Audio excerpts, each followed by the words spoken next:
এক মাসে যে এভরি উইক বলতে কি বুঝি, এভরি আদার উইক বলতে কি বুঝি, ওয়ান্স এ মান্থ বলতে কি বুঝি, আর হোয়েন ইউ গেট ফ্রি বলতে আমরা কোনটাকে বুঝি। তাহলে যখন যদি এভরি উইক বলি তাহলে first week, second week, third week, fourth week সবগুলোকেই আমরা বোঝাবো। আর যদি এভরি আদার উইক বলি তাহলে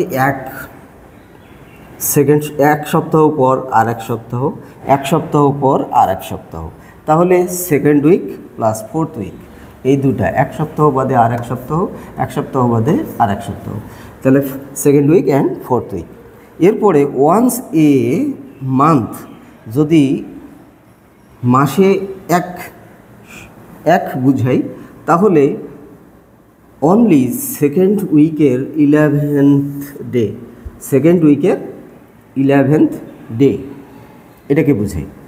আর হোয়েন ইউ গেট ফ্রি তার মানে কখন তুমি সময় পাও, অর্থাৎ যখনই সময় পাওয়া যাবে সেটা যে কোনো ডেটে হতে পারে।